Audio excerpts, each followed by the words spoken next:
हाँ, आज हम पढ़ते हैं संरचना के आधार पर क्रिया के भेद, जो बहुत ही महत्वपूर्ण है परीक्षा के दृष्टिकोण से। ठीक है, तो देखिए संरचना के आधार पर जो क्रिया के भेद हैं वो 5 भेद हैं। कितने भेद हैं? संरचना के आधार पर क्रिया के 5 भेद हैं। पहला भेद है सामान्य क्रिया।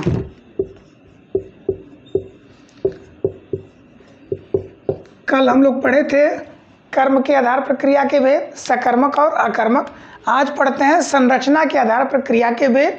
संरचना के आधार पर क्रिया के 5 भेद होते हैं। सामान्य क्रिया, संयुक्त क्रिया, नाम धातु क्रिया, प्रणार्थक क्रिया और पूर्वकालिक क्रिया। ठीक है, तो सबसे पहले हम आते हैं सामान्य क्रिया पे। तो देखिए सामान्य क्रिया का सिंपल सा मतलब है कि सामान्य क्रिया कहाँ होती है, क्या होती है सामान्य क्रिया? तो जिस वाक्य में केवल एक क्रिया हो, कितनी क्रिया हो? केवल एक ही मुख्य क्रिया हो, वो क्या कहलाता है? सामान्य क्रिया। उसके साथ अन्य किसी प्रकार की कोई भी क्रिया नहीं होती है, वो क्या कहते हैं? सामान्य क्रिया। ठीक है, अधिकतर यह भूतकाल में ही प्रयोग होता है, जैसे आया, गया, खाया, पिया, राम आया, राम ने देखा, श्याम ने बोला। ठीक है, इन सब में केवल एक क्रिया है। जिस वाक्य में केवल एक क्रिया हो या जो क्रिया अकेले प्रयुक्त होती है वो क्या कहलाती है? सामान्य क्रिया। ठीक है, तो इसमें कहीं किसी को डाउट नहीं होना चाहिए। सामान्य क्रिया मतलब जो क्रिया अकेले प्रयोग हो या जिस क्रिया के साथ कोई क्रिया नहीं आती है उसे क्या कहते हैं? सामान्य क्रिया। ठीक है, चले अब इसके बाद हम आते हैं, दूसरा क्या है? संयुक्त क्रिया। ठीक है, संयुक्त क्रिया। अब देखिए नाम से ही स्पष्ट है, सामान्य क्रिया मतलब क्या था कि जो क्रिया अकेले प्रयोग हो, उसके साथ कुछ भी ना हो, वो क्या कहलाता है? सामान्य क्रिया। और ये है संयुक्त। संयुक्त माने जोड़, अर्थात जब दो क्रियाएं आपस में मिल करके, माने एक क्रिया के साथ जब दूसरी क्रिया, माने दो क्रियाओं का जब प्रयोग होता है, जोड़ करके हम करते हैं, तो उसे क्या कहते हैं? संयुक्त क्रिया। ठीक है, संयुक्त क्रिया में मुख्य क्रिया भी होती है, इसके साथ एक सहायक क्रिया भी होती है जिसको हम रंजक क्रिया भी कहते हैं। ठीक है, अर्थात जब एक क्रिया है तो सामान्य क्रिया, और जब क्रिया दो या दो से अधिक से मिलके बनी है तो वो क्या कहलाएगी? संयुक्त क्रिया।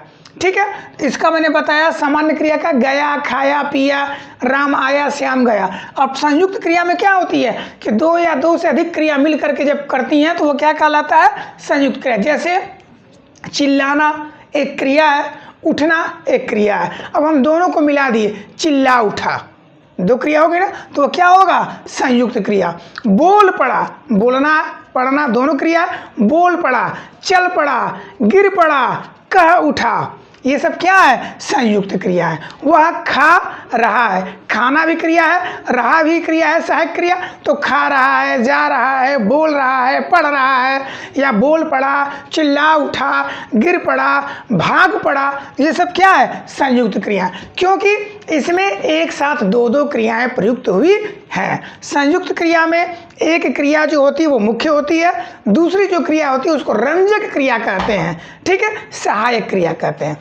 चलें, संयुक्त क्रिया के जो है कुछ में 11, कुछ में 13 या 12 भेद मिलते हैं, लेकिन मान्य रूप से 11 भेद हैं जिन पर प्रश्न पूछता है कि इसमें कौन सी क्रिया का कौन सा रूप है, तो वो हम पढ़ेंगे।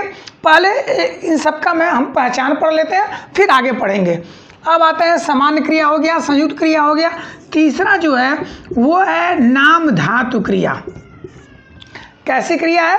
तो नाम धातु। इस क्रिया को देख लेते हैं कि नाम धातु क्रिया क्या होती है। देखें, इसमें थोड़ा सा समझने के लिए है नाम धातु क्रिया। नाम धातु क्रिया मतलब जो क्रिया संज्ञा, सर्वनाम, विशेषण, जो क्रिया संज्ञा, सर्वनाम, विशेषण में ना लगाकर बनाई जाती है वो क्या कहलाती है? नाम धातु क्रिया। ठीक है, कि जो क्रिया संज्ञा, सर्वनाम और विशेषण में ना लगाकर बनाई जाती है वह नाम धातु क्रिया कहलाती है। जैसे मान लें ये क्या है? रंग, इसमें हम क्या लगा दिए? ना, तो अब ये क्या हो जाएगा? रंगना। ठीक है, क्या हो जाएगा?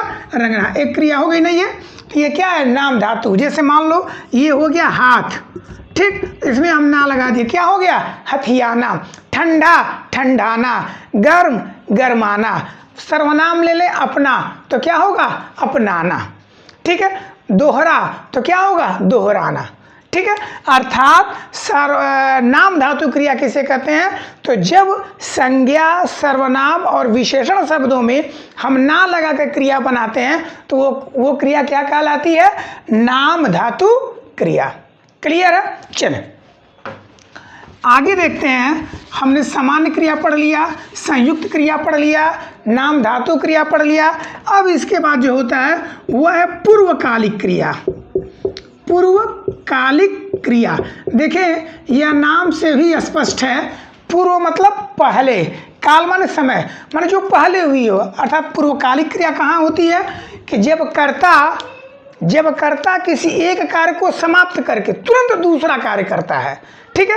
जैसे एक क्रिया को समाप्त करके जैसे ही कर्ता दूसरा कार्य करता है तो जो क्रिया पहले समाप्त होती है वो क्या कहलाती है, पूर्वकालिक क्रिया। यह बहुत महत्वपूर्ण है, परीक्षा के दृष्टिकोण से पूछा जाता है, वाक्य दे देगा वह पी कर मर गया, इसमें पूर्वकालिक क्रिया क्या है, ठीक है।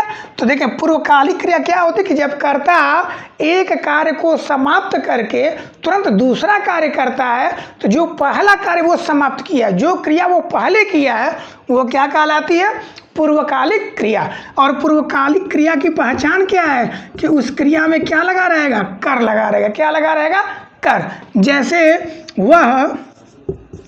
जैसे वह पढ़कर सो गया, ठीक है, वह पढ़कर सो गया, ठीक है। तो देखें सो गया, सोने से पहले उसने क्या किया, पढ़कर। वह पीकर मर गया, अर्थात मरने से पहले क्या है, पिया, ठीक है। तो जब कर्ता एक क्रिया को समाप्त करके दूसरी क्रिया करता है तुरंत, तो जो क्रिया पहले समाप्त हुई रहती है उसे क्या कहते हैं, पूर्वकालिक क्रिया कहते हैं। और इसको पहचानना सबसे आसान है कि पूर्वकालिक क्रिया में क्या लगा होता है, कर लगा होता है। क्या लगा होता है, कर। जैसे वह प्रेस कर कपड़ा पहना, तो कपड़ा कैसे पहना, प्रेस कर, ठीक है। वह भाग कर शादी की, तो शादी करने से पहले क्या की, भाग कर, ठीक है। वह पढ़कर सो गया, वह बोलकर रो दिया, तो रोने से पहले क्या किया, बोला, बोलकर रो दिया। क्लियर है। चलें सामान्य क्रिया, संयुक्त क्रिया, नाम धातु क्रिया, पूर्वकालिक क्रिया, 4 भेद हो गए। अब हम लोग 5वां भेद देख लेते हैं कि 5वां भेद क्या है। देखिए 5वां जो भेद है वो है प्रेरणार्थक क्रिया।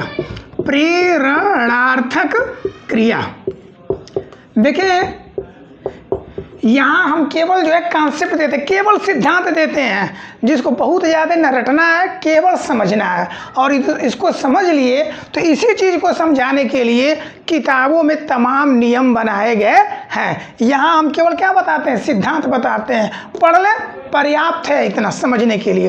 प्रेरणार्थक क्रिया मतलब क्या होता है, प्रेरणा देना। क्या देना, प्रेरणा। अर्थात जहाँ कर्ता किसी कार्य को स्वयं नहीं करता है, किसी दूसरे को करने की प्रेरणा देता है या किसी दूसरे से करवाता है, तो वो क्या कहलाता है, प्रेरणा।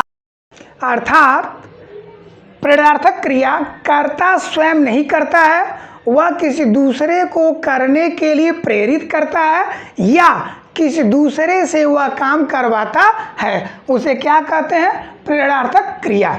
जैसे मान लो गेट खोलना है तो हम नहीं खोल रहे हैं, दूसरे को प्रेरित कर रहे हैं कि राम गेट खोल दो, हम नहीं खोल रहे हैं लेकिन उससे कह रहे हैं खोल दो, तो प्रेरणार्थक। और तीसरा क्या होता है कि ना मैं खोल रहा हूँ ना मैं किसी को प्रेरित कर रहा हूँ बल्कि किसी तीसरे से खुलवा रहा हूँ, ठीक है। मैंने राम से गेट खुलवाया। कहने का मतलब ये है कि प्रेरणार्थक क्रिया कहाँ होती है कि जहाँ कर्ता किसी कार्य को स्वयं नहीं करता है बल्कि दूसरों को करने के लिए प्रेरित करता है या किसी तीसरे से करवाता है, वो क्या कहलाता है, प्रेरणार्थक क्रिया। तो देखिए जब कर्ता अपने न कर कर दूसरे को प्रेरित करेगा, क्या करेगा, दूसरे को प्रेरित करेगा करने के लिए, तो उसे कहेंगे प्रथम प्रेरणार्थक क्रिया। और जब प्रेरित भी ना करे बल्कि किसी तीसरे से करवाए तो उसे क्या कहेंगे, द्वितीय प्रेरणार्थक क्रिया। अब देखें जैसे मान ले ये है पढ़ना, ये क्या है, पढ़ना, ठीक है। अब ये जो पढ़ना शब्द है, अब यह जो क्रिया है पढ़ना, तो प्रणार्थक में क्या होगा कि क्रिया अपने नहीं कर रहा पढ़ने का, दूसरे को प्रेरित कर रहा, मतलब क्या, पढ़ाना। अब ये पढ़ाना क्या हो जाएगा, प्रथम प्रेरणार्थक क्रिया। अब द्वितीय प्रेरणार्थक क्या होगा कि ना अपने पढ़ रहा है ना पढ़ा रहा है, किसी तीसरे से पढ़वा रहा है, अर्थात पढ़वाना।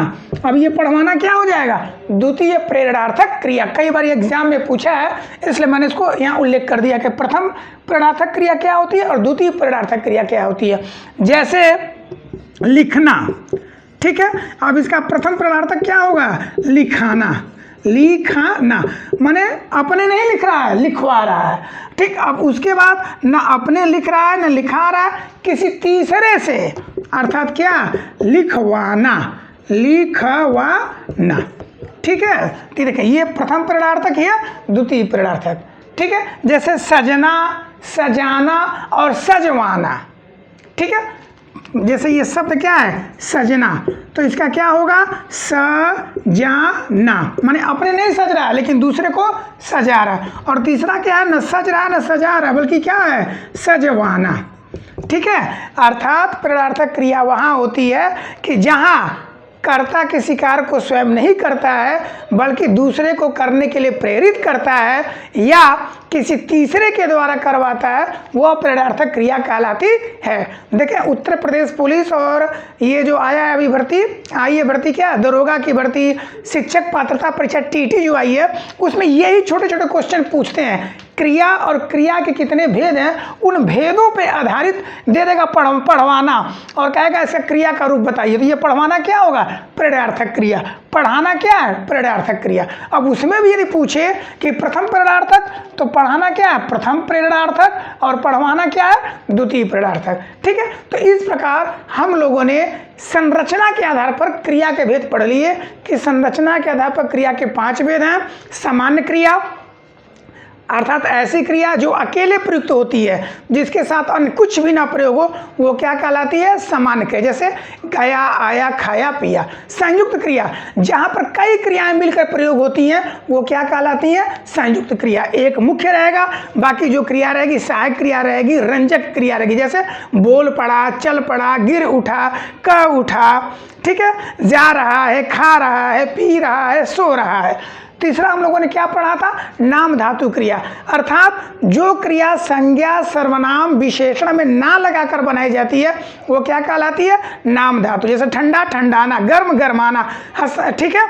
अब आते हैं पूर्वकालिक क्रिया, ठीक। चौथा भेद क्या था, पूर्वकालिक, अर्थात जब कर्ता एक क्रिया को समाप्त करके तुरंत दूसरी क्रिया करता है, तो जो क्रिया पहले समाप्त करता है उसे क्या कहते हैं, पूर्वकालिक क्रिया। और मैंने बताया था कि पूर्वकालिक क्रिया की पहचान क्या है कि उसमें कर लगा रहेगा। क्या लगा रहेगा, कर। जैसे वह पीकर सो गया, तो सोने से पहले उसने क्या किया, पिया, ठीक है, दूध पानी जो भी हो।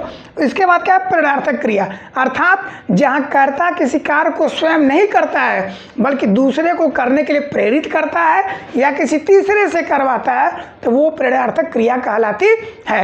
अब यदि दूसरे को प्रेरित करता है तो प्रथम प्रेरणार्थक, और यदि किसी तीसरे से करवाता है तो वो होगा द्वितीय प्रेरणार्थक। तो इस प्रकार हम लोग क्रिया का पूरा भेद और पूरा प्रकार अच्छे से पढ़ लिए। अब बचता है क्या, संयुक्त क्रिया के भेद। तो किसी किताब में 11 दिया है, किसी में 12 है, लेकिन मूल रूप से 11 ही है। और उसका जो है अलग से मैं वीडियो बनाऊंगा, उस पर पढ़ेंगे कि संयुक्त क्रिया के 11 भेद कौन कौन से हैं, क्योंकि वो एग्जाम में क्या है, महत्वपूर्ण है, ठीक है।